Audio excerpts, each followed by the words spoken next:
Okay, guys. How do I get this thing out of my way? Hold on here.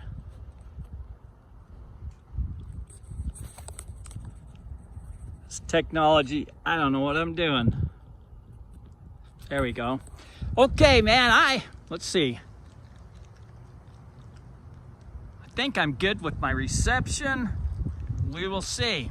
So I don't know if you guys can see that flag flying in the canyon right there. I tried doing this Facebook and YouTube live, but I just didn't have good reception up there. So we're trying it again. And it looks like I got some people in, just insane. Earth to Terry, Earth to Terry. You're coming in loud and clear. Man, good. I was up there where that flag was, and I thought I'd have great reception up there, but I didn't. Wizard, looking good, thank you. Okay, Larry, good. So this is better back here anyway. I wanted to be up in that canyon because I have some stories about that, but really have a bunch of stories all across this mountain. Dangerous Russ, I see the flag. That's the flag. Where that flag is, that's called Grove Creek. Grove Creek Canyon, and I got a story about that. But first I want to kind of, I can quit shaking here. Tell you where we are. Let me back up here. And okay, let me tell you where I'm at here. So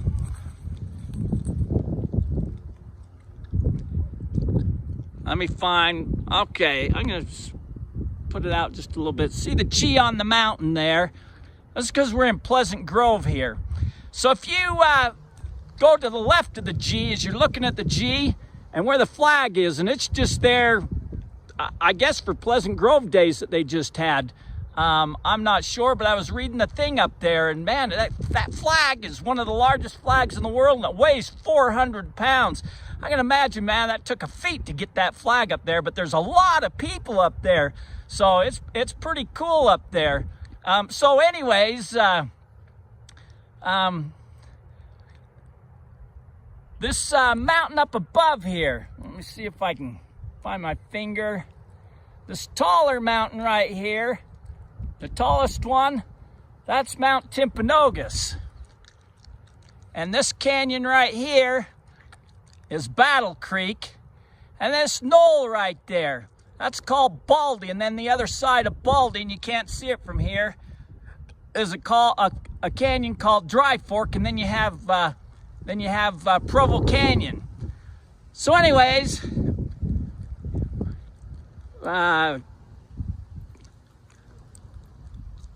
let's see. Hit the like button. Hey, Crypto Alchemist, thank you. Yeah, hit the like button. I don't know if Facebook or YouTube likes it or not, but it sure makes me feel good. So anyways, back to my story, and I told it a little bit, but I was buffering pretty bad. So back in the late 80s, early 90s, I used to sell and rent metal detectors and prospecting equipment. And I had two separate people tell me this story, so I tend to believe it. I've never been up this canyon looking at it, so I really don't know. But a lot of people used to ride horses up there, and I still know, I don't know if they do or not. I was looking at the map up there, and there's all kinds of trails up there for bikes, foot hiking and that. Back when I used to run these hills, man, I rode my motorcycle. There was no place I couldn't go along these mountains. Anyways, I sound ticklish, says Guluxu 2000. I don't know if I'm saying that right. Crypto Alchemist, thank you. Anyways, I rented metal detectors. I had two different people tell me that they found an altar up there. I'd never heard such a thing, but coming from two different people that didn't know each other.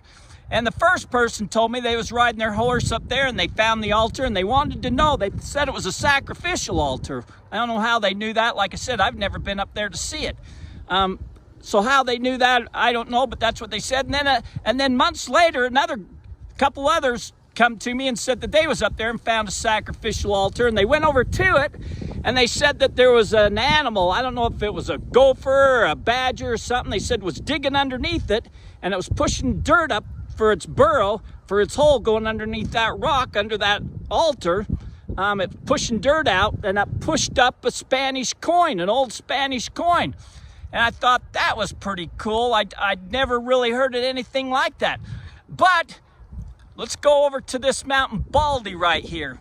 At one time, I thought that was the bald mountain that talked about for the Lost Josephine mine. If you look at, if you follow the waybill for the Lost Josephine mine, it talks about the Santa Ana River. And if you go into, when Father Escalante came into here, his map maker, Mira, drew the map of this area and all the drainages for their whole trip. But one of the things he drew was all the drainages. He drew the American Fork Canyon is the next canyon over that way. He called that river, the American Fork River, he called it the Santa Ana River. Well, that's the same name that was on the map or on the waybill that Garcia wrote for the Lost Josephine mine. And so I figured that the Santa Ana River had to be the American Fork River. And for the longest time, it talked about the mouth of the American Fork River. It talked about from the mouth of the Santa Ana River. So I thought the mouth was where the canyon, the entrance of the canyon was. But later somebody told me, no, the mouth is where it empties into the lake. And so if you took the measurements from the mouth of where it emptied, and the American Fork River emptied into the lake, and the course of the river's changed now. So you had to backtrack, and it was easy to fall because there was big ravines and stuffs where the river had gone. And so to try and track that out, I figured it either took me up either Battle Creek here or Dry Fork over there, and I thought this was the bald mountain it's talking about. So I used to, in this winter time, I would hike up there in snowshoes, and man, you can't really see, but on the back side of the Baldy here, this bald knoll right here, man, I'd hike up there and scour and look for things up there during the winter time because I didn't want people to know what I was doing up there. So anyway, so I knew about that, and there's some other things in the American Fork Canyon that I'll talk about later in another video. But you can get up on top if you go up Battle Creek here, or up Grove Creek here.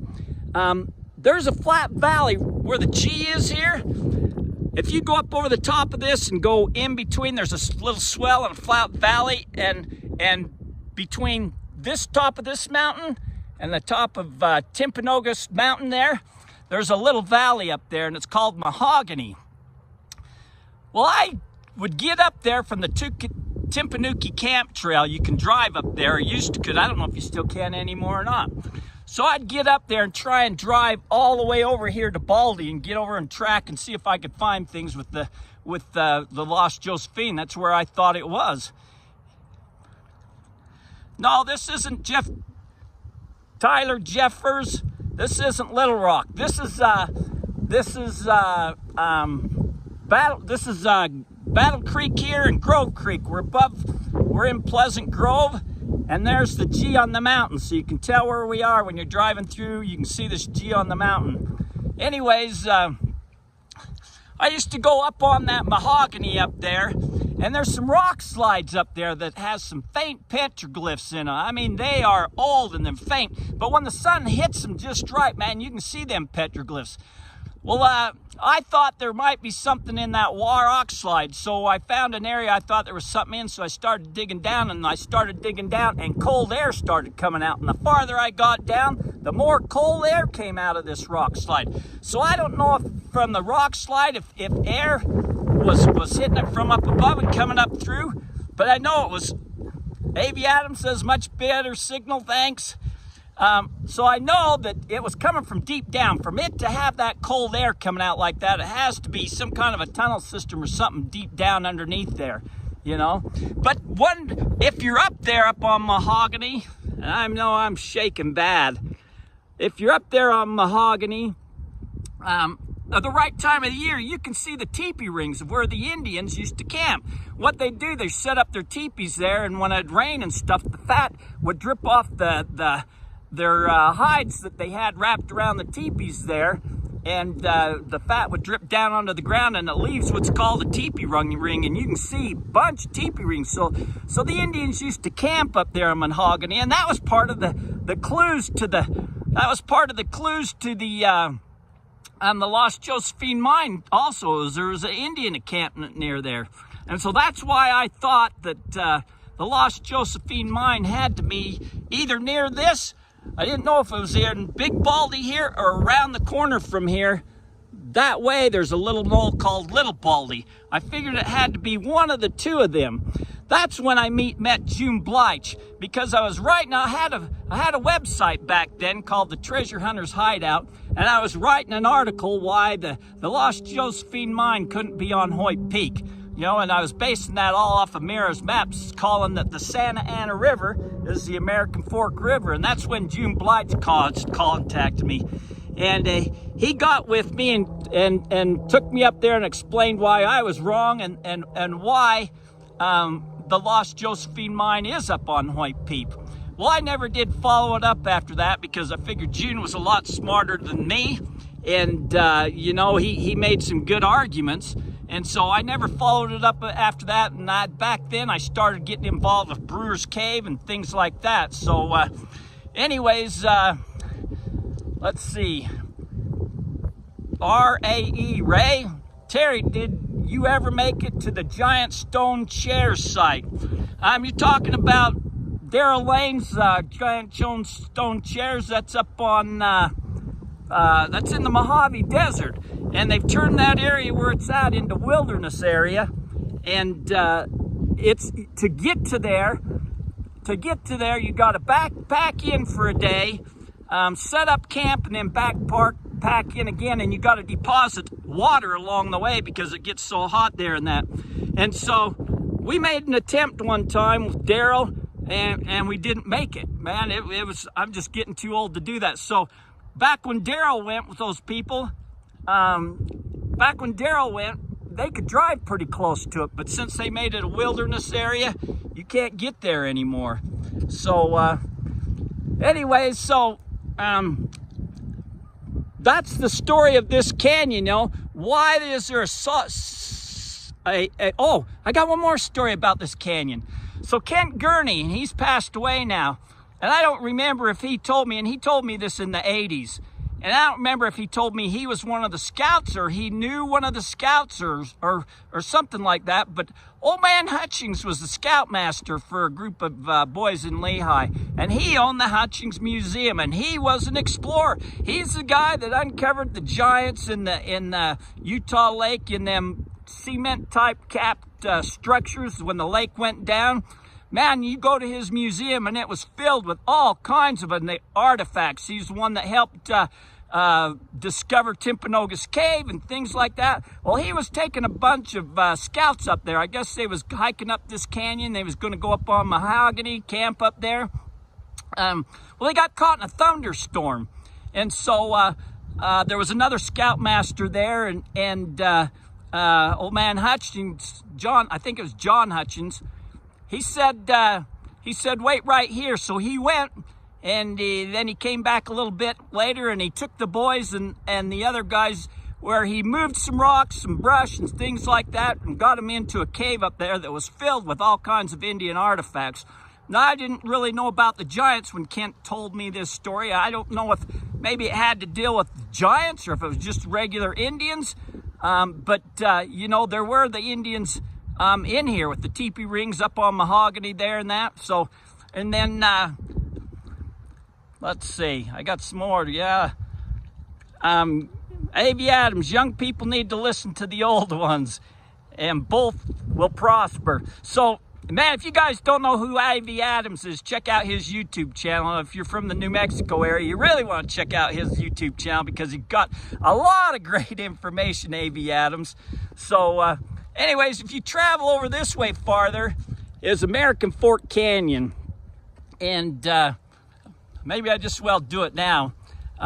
American Fork Canyon, there was a story that the Spaniards was going up in American Fork Canyon to get some gold and silver, and there was a journal left behind, and somebody was telling about it. I never did see it, but they said that the Spaniards said that that there was a mine of the ancients at the mouth of the American Fork Canyon or the Santa Ana River. And to get to let's see, there was the mine of the ancients, but they was going up higher because the mines up higher were better. The mine of the ancients was okay, but up higher there was better mines, and there was a lot of ore taken out of the American Fork Canyon, gold and silver. Anyways, they said to find the mine of the ancients, and it was right in the mouth of the American Fork Canyon. That the mine was between the nostrils of the dragon, and you could find it by its breath. Well, I didn't know what that meant for a long time, and so I did a lot of hiking up there, and one day I found a small depression that had warm air coming out of it, and I thought, that's the dragon's nostril. That's its breath, you know. So there had to be another nostril, I figured. Well, I was working with a guy who did a lot of trapping up there, and one day he got caught in a blizzard. So he hunkered down in between some rocks and stuff, kind of an overhang to get out of the blizzard and the snow and the wind, and he started feeling warm air hitting him in the back. So he crawled in this little tunnel, and it looked like it just went in and dead end, and he went to the back, and it made a sharp right-hand turn, and he made the right-hand turn, and there was a hole there, and there was a drop-off, about a 4-foot drop-off, and he dropped off into this, and it had a sandy base in there. It was a cavern in there, and it had 3 or 4 tunnels going off of there. But he seen mountain lion tracks inside there, and it scared him, so he got out of there. He was going to take me in there one day, and then they shut where I worked down, and we both went separate ways, and I never ever did make it. But I went looking a lot. And I never have been able to find that, but so somewhere is the mine of the ancients. But if you go over the mountain from there, over the thing is a place called Alpine. It used to be known as Mountainville. Old man Pay, before there was houses or anything there, he was a potter in Provo, and he found a good source of clay, and he was digging it up. Pretty soon he broke into a cavern, and when he broke in, warm air started rushing out and hissing. And, man, I gotta shut my phone off here. It's my wife. Hey, I'm in the middle of a video. Let me call you back. Love you, bye. So anyways, they took, this cavern had red mortar in it, and they took it and had it analyzed. This is back in the late 1800s, and they said that the mortar was made with, I think they said human blood. It was blood mixed with the clay and the blood and stuff like that. But I think what happened was the warm air that I found is part of some kind of a tunnel system. And when they broke that, I think the pressure was just right, that they broke it just enough that the warm air started hissing, and that was the screaming and stuff he heard. Well, I found out who owned the property over there, and they took me over to where this was, and the family kept it in their family the whole time because there was some incredible things said to be found in there. And but somebody kept on filling it in, and old man Pay used to sit there with a shotgun to find out who was filling it in. But every time he was there, nothing happened. When he'd come back, it'd be filled in, and he'd have to dig it out again. Well, eventually they lost where it was, and so his heirs, his family, started digging holes all over in that area, and that place looked like it was a bomb field went off there. There was so many holes around there where they was digging and trying to refine this entrance. Finally, the family kept it in their family all these years, and finally the city annexed part of it and put a road right down through the middle of it, and they started subdividing it and putting in sewer and stuffs down the middle of this road. And one of the track haul operators broke into a cavern. He jumped down in there, but his boss told him to get out of there and made him fill it in. So who knows what's happened to that story. Daniel Evans, are there ancients? The Fremont culture. There are ancients. I don't know. In American Fork Canyon, there's been some ancient petroglyphs, but there's not a lot of petroglyphs in these canyons here. There's a few over in Little Rock Canyon, and then when you get over by Goshen. But the Indians traveled up here, you know. There was an old trail that they talk about that went from Mahogany over around the side of Mount Timpanogos, and then they'd cross over and down into Provo Canyon. So, I don't know. Hey, Terry, love your stories and information. You are spearheading a true It's hard for me to read this. I'm blind. Conversation of the old ways and old stories seeking truth. That's David DeMarcy. Anyways, where are the ones in Little Rock? The only ones in Little Rock I know is when you get up, start going up in Little Rock Canyon, you go up onto the left hand side, and there's only two of them that I know. One in front of a cave that's filled up that I think there's a burial. And if you follow that rock cliff from the cave and go back towards the west, there's a big flat rock leaning up against the cliffs. There's one on the back side of that with a guy with a spear like he's guarding it, and that used to be the trail to where the ancient burial is. I don't know for sure that it's an ancient burial, but I think it's a burial, you know, that cave. I never dug or anything of it because I'm not into digging up Indian artifacts, Indian burials. But anyways, now I want to talk about the Robert Wayne. Hello, Terry. Justin from New York. Hey, how you doing, Justin? I've been a Hollis C. Coon. I've been a member here for 10 years. Cool, man. Thank you, Hollis. Hey, thank you guys for all your support.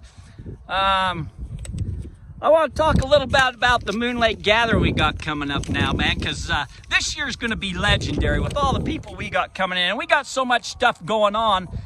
There's no way everybody can do it all. But you know, we're having treasure hunting, Bigfoot, and UFO stuff. So I figured we'd have so much stuff that the Bigfoot guy could go to the Bigfoot stuff, and the UFO guys could go to the UFO stuff, and the treasure hunting guys could go to the treasure hunting stuff. And I've kind of loaded it up with treasure hunting because that's what I am. I'm a treasure hunter.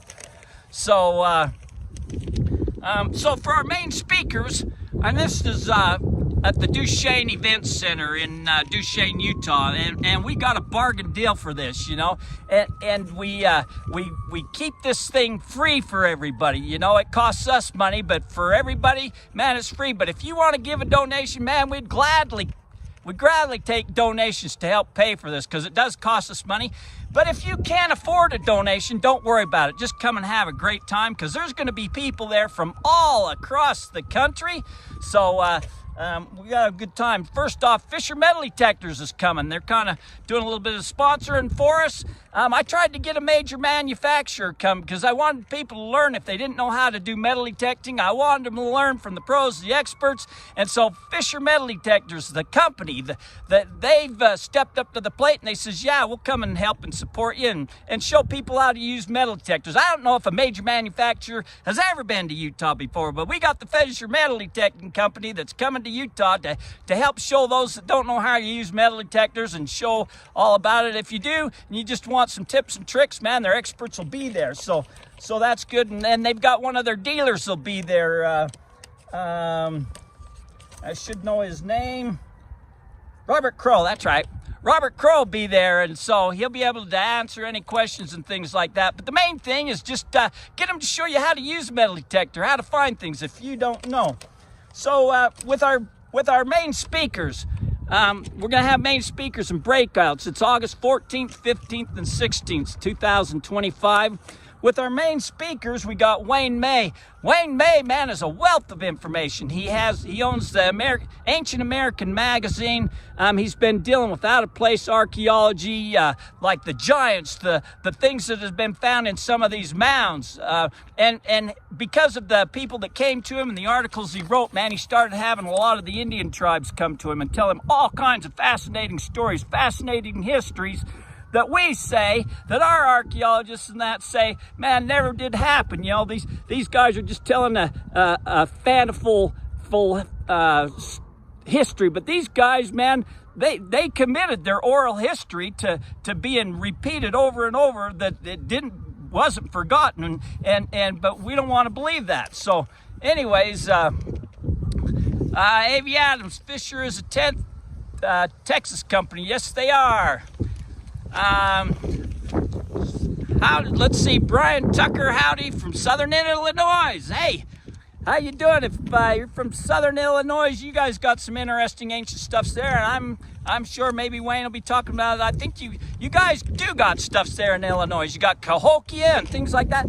man, that's a story that they ain't telling you about what really happened there at Cahokia. So anyways, so Wayne May, he's gonna be talking about that. Then we got Dan Dillman. He was on the show, the History Channel. He was in search of Aztec gold. Well, he's been doing some new explorations and things, and he's gonna be talking about what he's been finding on his new explorations.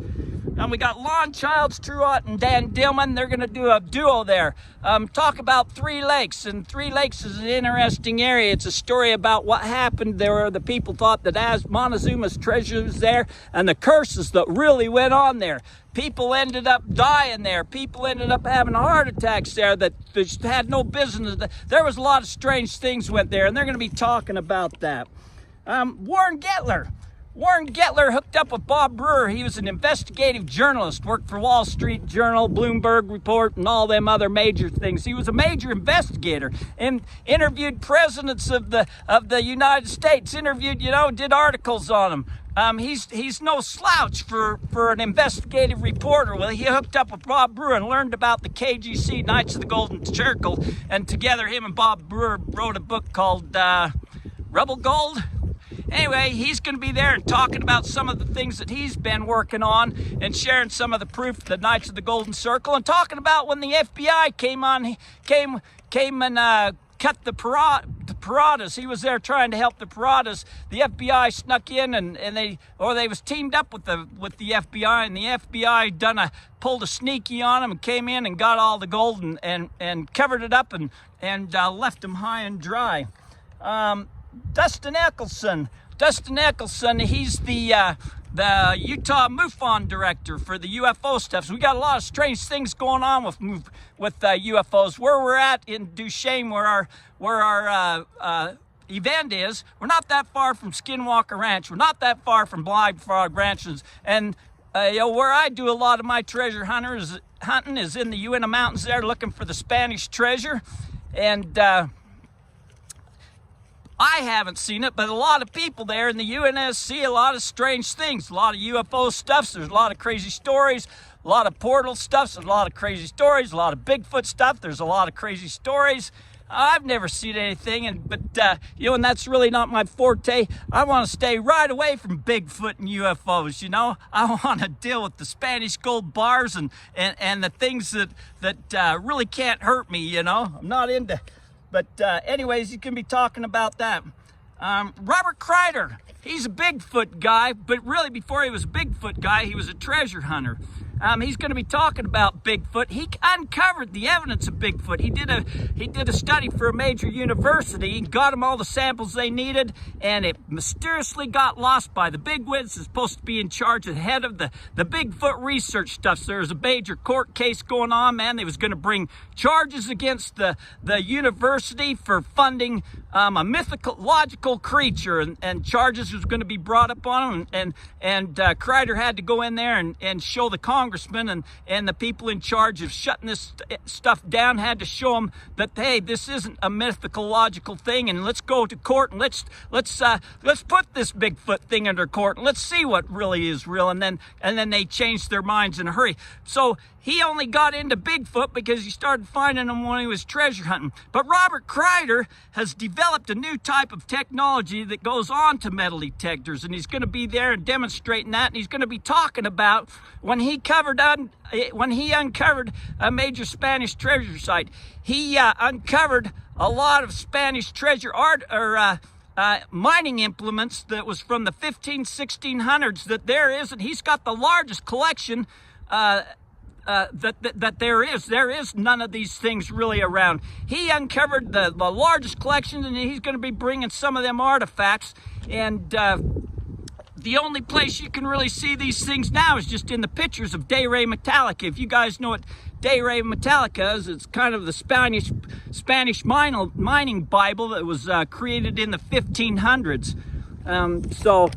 He's going to be talking about that. And then for our breakout rooms, we got Kelly Nelson's going to be talking about Spanish treasure symbols, signs, and death traps. He spent a lifetime studying and learning these things, and he's going to be giving a 2-part class on Friday taking somebody from beginner stages all the way through to how to follow these symbol signs and try and find your treasure if you're looking for Spanish treasures. We got Del Bascom, who's a native of Utah and is second generation treasure hunting for the Spanish treasure. So his dad got him hooked up with a lot of the old timers when he was a young kid, and they shared a lot of their stuff with him. Well, now he's old like me, and he's going to be sharing all his information, a lot of his information with the rest of us. I think he'll probably be bringing a Spanish silver bar that he ended up with. I don't know that he'll be bringing the copper map he had to some Spanish treasures in the Union Mountains, but he might be showing some pictures. I don't know. Randy Bradford, he's from Missouri, I believe. He used to be here. He started the Treasures of Utah for him and then moved to Missouri. But he's going to be, I'm going to flip this camera around. If I knew how. I guess I don't know how. He's going to be talking about the Lou Treasure. You know, the Lou Treasure, there's a lot of stories. It's supposed to be one of the major treasure sites, the Lou Treasure map. And some people speculated it has to deal with the $1 bill and things like that, but nobody really knows. But it is said, Carl von Mueller said that it was found in the Daughters of the Utah Pioneers Museum here in Utah. But they speculate it has to deal with treasures in New Mexico, in Utah, in Colorado, all over the place. Well, he's just going to be talking about what the Lou Treasure map is, all the different theories about it. And then we got Hillbilly Bob Brewer, who's coming in, who's kind of one of the KGC guys who kind of got things rolling for the KGC Treasure. And he's going to be talking about the Lou Treasure map, how he cracked the code to it, what he found. He found a vault and what he found in there. And he says that he's getting old and he's just going to pass some information on. So I know that there, because of him and Warren Getler, there's going to be a lot of KGC Knights of the Golden Circle treasure hunters coming and from all across the country. We got Otto and Dave Bullock, who are going to be demonstrating the how to dowse and telling some stories about dowsing and stuff like that. What have I got? I got Daryl Wilson, who's from Utah. He didn't believe in Bigfoot until he seen one, and then it changed some things happened and changed his life, and it's a crazy story he's going to be talking about. Utana Jessup, she's going to be talking about Brewer's Cave and the Giants. We got Bill Bettinson, who was Lulu Parker Bettinson's grandson. Lulu Parker Bettinson was Butch Cassidy's sister. And so Bill used to hear his grandmother talk about Butch Cassidy all the time when he was younger, and she told him all the stories that how Butch Cassidy didn't die over there in South America, that he came back, and when she passed away, he got all of her research, all of her notes, all of her letters, all of her things like that, and he's going to be sharing some of that stuff with us.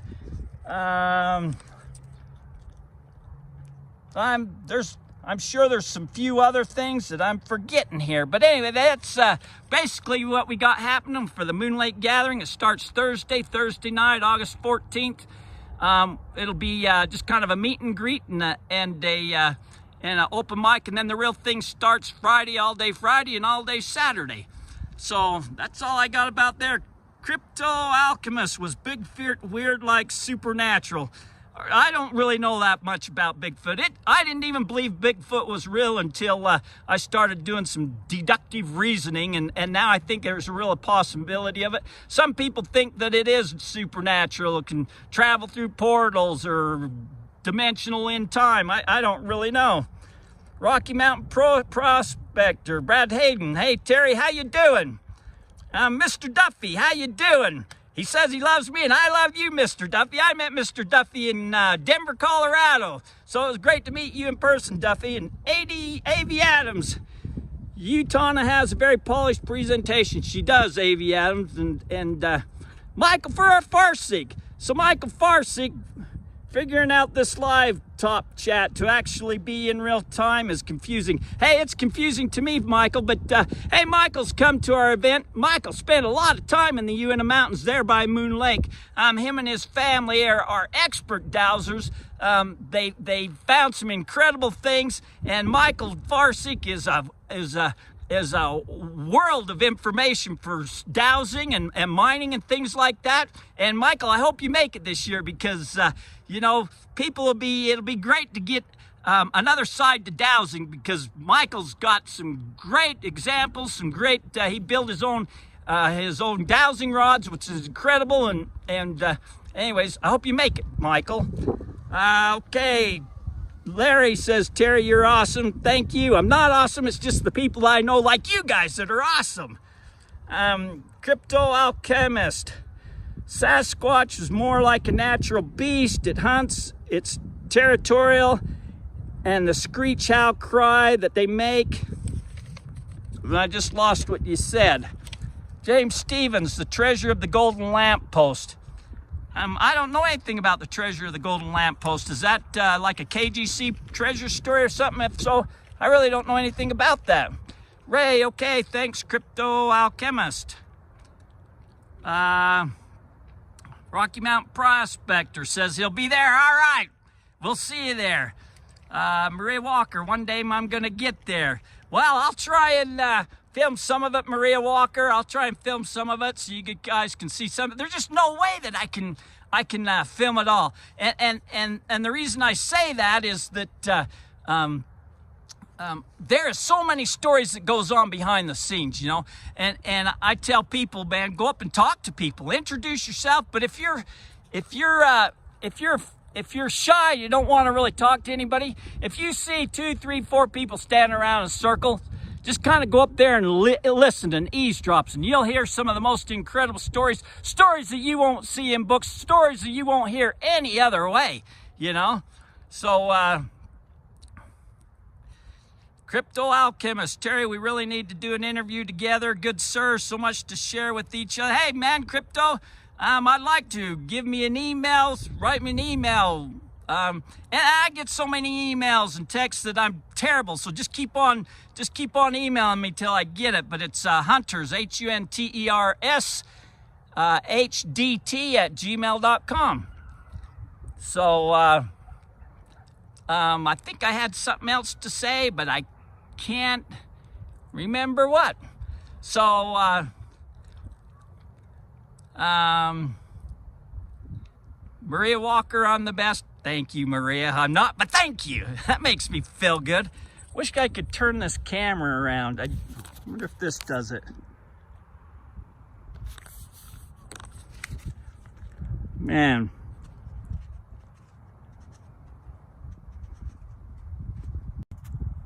Oh, yeah, there we go. All right. James Wood. Wow, this is colorful. Griffin, how you doing? Crypto Alchemist, email me. Hunters, Hunters, HDT@gmail.com. Hollis C. Coon, this is great, Terry. Hey, thank you for jumping on, Hollis. Brian Tucker, restricted area, Grand Canyon. So, hey, restricted area of the Grand Canyon. You know, I've been researching and doing some things down at Lake Powell, which is down the river from the Grand Canyon. God, why can't I think of his name? Wait till you guys get old like me. You won't be able to remember names either. Man, this is dumb. Shane Garrell.